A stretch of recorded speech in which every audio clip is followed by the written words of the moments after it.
BJP এই যে মানে বিএলএ দিল, এজেন্ট দিল বা ক্যাম্প লাগানো, সেই যে সারা ভারত বাংলা যদি আমরা দেখি ৮০,০০০-এর উপর বুথ আছে এবং প্রায় প্রত্যেকটা বুথে তৃণমূল একেবারে সক্রিয়, খুব কম বাদ। তারপরেও দেখা যাবে সিপিএমও কিন্তু সক্রিয়, বিজেপি সবচেয়ে কম। বিজেপি পাড়ায় পাড়ায় কলকাতা পার্শ্ববর্তী জেলায় যদি দেখি, ওই যে বেঞ্চি পেতে বসে আছে, ক্যাম্প করছে, নাম তুলছে, হেল্প করছে ল্যাপটপ নিয়ে, সেটা সবচেয়ে কম। কিন্তু ভোট যখন এই লোকগুলো দেবে তখন কিন্তু বেশিরভাগই দিয়ে দেবে বিজেপিকে। বিজেপি কিছু না করেও ভোট পাবে, কারণ তো ব্রেনের মধ্যে ঢুকে আছে এক মুসলিম হেট্রেড, এক মোদির অরা, মোদি দেশটাকে চেঞ্জ করে দিয়েছে। যে মিথ্যে ন্যারেটিভ, মিডিয়ার মিথ্যে ন্যারেটিভ, মেন স্ট্রিম মিডিয়া সারাদিন একটা অন্য ন্যারেটিভে বলে যাচ্ছে, সেই ন্যারেটিভটাই তারা বিশ্বাস করে যে তৃণমূল না হলে বিজেপি, হ্যাঁ, যে রোহিঙ্গারা তার মানে সত্যিই রয়েছে। এখনো পর্যন্ত তো মনে হচ্ছে না, অ্যাজ অন টুডে মনে হচ্ছে না, বিকল্প হিসেবে তারা ধরে নিচ্ছে। বিকল্প তখনই মনে করবে যদি সিপিএম 15টা 20টা 20টা সিট জিততে পারে। আমি একেবারে শূন্য, একটা ছেলে থার্ড বয় পেল 0, সেকেন্ড বয় পেল 77 আর ফার্স্ট বয় পেল 220 বা 215। তা শূন্যটাকে সেকেন্ড বয় আগে তো হতে হবে, তো সেক্ষেত্রে তার তো কিছু সিট জিততে হবে। এবার সিপিএম কোথা থেকে জিতবে সেটা তাকে আইডেন্টিফাই করতে হবে। আইডেন্টিফাই করার পরে প্রক্রিয়া হচ্ছে তারা কিভাবে তাদেরকে তুলে আনতে পারবে। বুথে নিচের লেভেলে সিপিএম এর সংগঠন নেই বললে হবে না, এখনো এই ভাঙা হাটেও কিন্তু আছে। কিন্তু ফাইনালি গিয়ে ওই বলে না পেনাল্টি, মানে এগিয়ে গেল হাফ, মানে পোস্টের কাছাকাছি গিয়ে পেনাল্টি বক্সের আগে বল অন্য জায়গায় মেরে দিচ্ছে লোকে, বা মেরে দিচ্ছে অন্য জায়গায়, সেটাই হচ্ছে। স্যার একেবারে একটু অন্য প্রসঙ্গে যাবে, এসআইআর নিয়ে আপনি বলছিলেন একটু আগে যে এই যে মতুয়া একটা ইস্যু, এবং শুভেন্দু অধিকারী বারংবার যেটা বলছিলেন যে 1 কোটি থেকে 1.5 কোটি রোহিঙ্গা, এসআইআর তো হয়ে গেল, কিন্তু সেই রোহিঙ্গাদের নিয়ে তো কোথাও কোনো আমরা কিছুই দেখছি না যে রোহিঙ্গা। দেখো, আমরা প্রথম থেকে বলছিলাম, আমি বিশেষত, যে 1 কোটি 20 লক্ষ রোহিঙ্গা সম্পূর্ণ অসত্য কথা। অত রোহিঙ্গা মায়ানমারেই নেই, যেখান থেকে রোহিঙ্গারা আসবে তাহলে এখানে কোথা থেকে আসবে? ভারতে টোটাল রোহিঙ্গা 25-30 হাজার আছে, তার মধ্যে নূর ক্যাম্পে আছে, দিল্লিতে আছে, হায়দ্রাবাদে, এগুলো একেবারে ইউএনও, ইউনাইটেড নেশনসের নির্ধারিত বোধহয় 23,000 সামথিং বা 25,000 রোহিঙ্গা তারা থাকতে পারে। তার বাইরে হয়তো 5-7 হাজার আরও আছে ধরে নিতে হবে। এবার পশ্চিমবঙ্গে জায়গায় জায়গায় রোহিঙ্গা ক্যাম্প। রোহিঙ্গা যেন একটা অদ্ভুত সন্ত্রাসবাদী যা, তা তো না। রোহিঙ্গারা প্রথম কথা বাংলা ভাষায় কথা বলতে পারে না, রাখাইন প্রদেশের লোক, তারা অন্য ভাষায়। রোহিঙ্গারা নিজেদের মধ্যে কথা বললে কোনো বাঙালির ক্ষমতা নেই সেটা বোঝার, সে তামিল ভাষার মতো শুনতে, মানে একেবারে অবদ্ধ।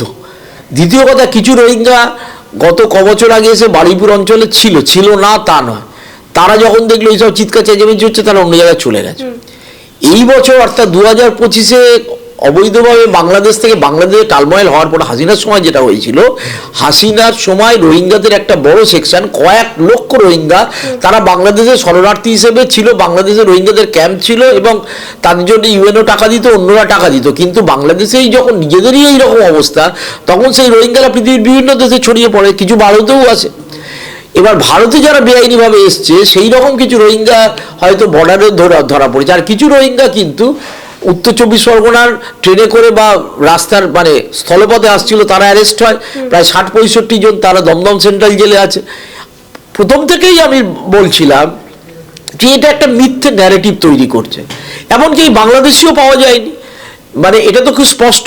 আমরা আসলে এই বিজেপির ন্যারেটিভটা এর আগে ঝাড়খণ্ড ইলেকশনের সময় দেখেছি রোহিঙ্গা বাংলাদেশি, ঝাড়খণ্ডে ব্যর্থ হলো, তারপরে শুরু করলো বিহার, এবং বিহারেও রোহিঙ্গা বাংলাদেশি, ঘুষপেটিয়া বাংলাদেশি, রোহিঙ্গা, টোটাল লিস্টের কিচ্ছু পাওয়া যায়নি। লাস্ট অবধি পাওয়া গেছে 396 জন, তাও যোগেন্দ্র যাদব, মানে ইলেকশন কমিশন ডিক্লেয়ার করেনি বা হোম মিনিস্ট্রি ডিক্লেয়ার করেনি, তারা নাকি বিদেশি নাগরিক, তার মধ্যে 76 জন মুসলিম এবং বাকিরা হিন্দু। ওই 76 জনের মধ্যে সীমাঞ্চল, অর্থাৎ যেটা মুসলিম ডমিনেটেড এরিয়া ইস্টার্ন বিহারের, তারা অনেকে মৃত। ফলে ওটাও ব্যর্থ হয়েছে। এবং এটা হওয়ার পরে একেবারে মেন স্ট্রিম মিডিয়ার মোদি ভক্ত যিনি নভিকা কুমার টাইমস নামে, তিনি অমিত শাহকে জিজ্ঞেস করেছিলেন যে কত বিদেশি নাগরিক, বলে ছড়িয়ে না ও বাদ, তো জুমলা থা। ওই ঠিক জুমলা যেরকম 2014-এর আগে 15 লাখ টাকার জুমলা, 2016-তে নোটবন্দির সময় ব্ল্যাক মানি প্রত্যেকের অ্যাকাউন্টে ঢুকবে আর ফিরে আসবে ডিএস থেকে জুমলা। কদিন আগে জুমলা দিয়েছে না যে আজকে আডানির জন্য মধ্যপ্রদেশ ছত্তিশগড়ে জঙ্গলের পর জঙ্গল কেটে উজাড় করে দেওয়া হচ্ছে। আর এক পেড় মা কি নাম, মোদি 2024 সালের 5ই জুন বিশ্ব পরিবেশ দিবসে স্লোগান দিয়েছিল জুমলা। এই জুমলার ওপর দিয়ে বিজেপি চলছে, কিন্তু মুশকিল হচ্ছে এই জুমলাটার ন্যারেটিভ মেন স্ট্রিম মিডিয়া এবং সোশ্যাল মিডিয়া এমনভাবে প্রচার করা হচ্ছে, মানুষ বারবার অসত্য। এটাই গোয়েবেলসের থিওরি। গোয়েবেলস বলেছিল হিটলারকে, মিথ্যে কথা যদি বারবার দেখানো হয়, তাহলে যদি 100 বার দেখানো হয়, তো ফাইনালি অন্তত 80-90% লোক ওই মিথ্যেটাকেই সত্যি বলে মেনে নেবে। বিজেপি সেই কাজই করছে। এখানে তো আরো একটা মিথ্যেও তাহলে বলতে হয়, যেখানে ওরা বিজেপি বারংবার বলছিল যে কোনো হিন্দু শরণার্থী বা মতুয়া রাজবংশী তাদের নাম বাদ যাবে না, কিন্তু অসংখ্য মতুয়ার নাম আজকে কি হচ্ছে, বাস্তব পরিণতি তো হয়নি। আইনটা তো শুধু মতুয়া থেকে হয় না। শ্রমিক ভট্টাচার্য জুড়ে গেলেন অমিত শাহকে বলতে, আজকে কালকে প্রাইম মিনিস্টার আসছে, প্রাইম মিনিস্টার কি বলবে তার নেই ঠিক, ও একটা আশ্বাস দেবে। কিন্তু এই বিগত 6-7 বছরে 15-20 হাজার মতুয়া 1015 অ্যাপ্লাই করেছিল, তাদের মধ্যে 100 জন বা 150 জন এ পর্যন্ত পেয়েছে। 2 মাস আগে পেয়েছিল 11, এই 1 মাসের মধ্যে আরো সংখ্যাটা শখানেক হয়তো হয়েছে, শোনা যাচ্ছে, সুনির্দিষ্ট নয়। কি করে এই 25-30 হাজার লোককে করবে? বলছে স্পেশাল ক্যাম্প করে করা হবে। সেটা কি সম্ভব? অসম্ভব ব্যাপার। এবং এই ক্যাম্পের বিষয় বলি, ওই ঠাকুরনগরের একেবারে ঠাকুরবাড়ির পাশেই মতুয়া কার্ড দেওয়া হচ্ছে, এবং ওইখানকার মানুষ, গরিব মানুষ, তাদেরকে বোঝানো হচ্ছে এই মতুয়া কার্ড নাকি সিএ এর একটা ফার্স্ট স্টেপ। এটার কোনো ভ্যালিডিটি নেই মতুয়া কার্ড। প্রথম কথা, মতুয়ার যে ঠাকুরনগরের যে বাড়ি, ওই বাড়িটা একটা সুবিধাবাদী বাড়ি টাইপের। ওই বাড়ির একজন এমপি তৃণমূলের, একজন এমএলএ তৃণমূলের, একজন এমপি বিজেপির, একজন এমএলএ বিজেপির। ওই বাড়ির এই মতুয়াদের আন্দোলন নিয়ে, নাগরিকত্ব নিয়ে কোনো কিচ্ছু নেই। পিয়ার ঠাকুর কি করেছেন সেটা আলাদা প্রসঙ্গ, কিন্তু তার পরবর্তীকালে এই আজকে যারা সুবিধাভোগী, মমতা বালা ঠাকুর, তার মেয়ে, ওদিকে সুব্রত ঠাকুর, শান্তনু ঠাকুর, তাদের মতুয়াদের তুলে আনা বা তাদের নাগরিকত্বের ব্যাপারে তারা কতটা সচেতন, কি করেছে যদি তাদেরকে বলা হয় হোয়াইট পেপার বার করো, আমার মনে হয় সেই পেপারটা পুরো হোয়াইটই থেকে যাবে, কিছুই বলতে পারবে না।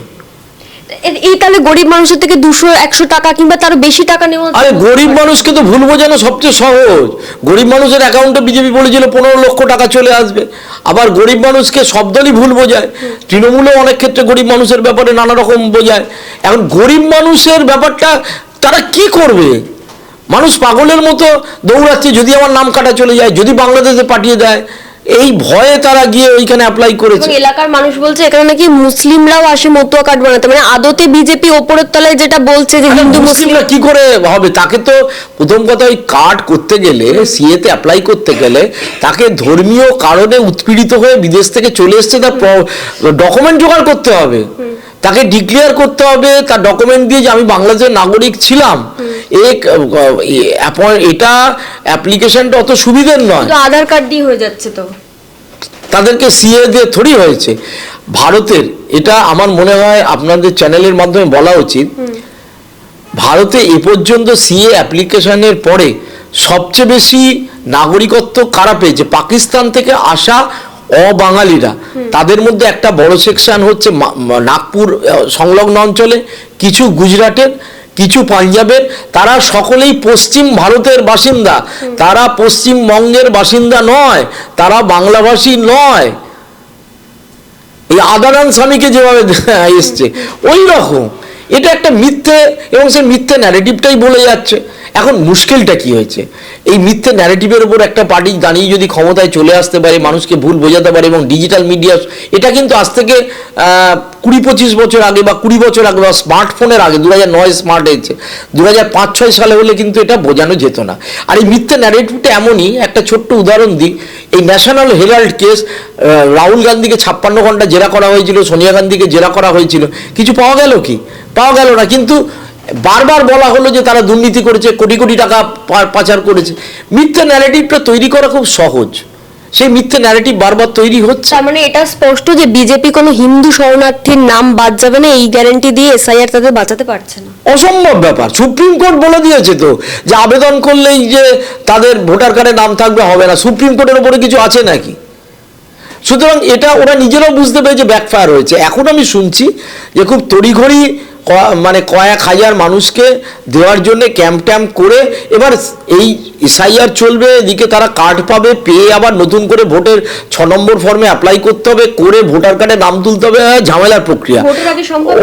ওটা তো ওদের নেতারাই যারা এমএলএ রয়েছে, স্বপন মজুমদার বা অন্যরা বলে দিচ্ছে যে এবার না হলেন না পরের বার ভোট দিতে পারবেন, বলছে না কেন বলছে? ওরা জানে এটা হবে না, কিন্তু তা সত্ত্বেও পলিটিক্যাল কারণে বলতে হয়, পলিটিক্যাল কারণে বলছে।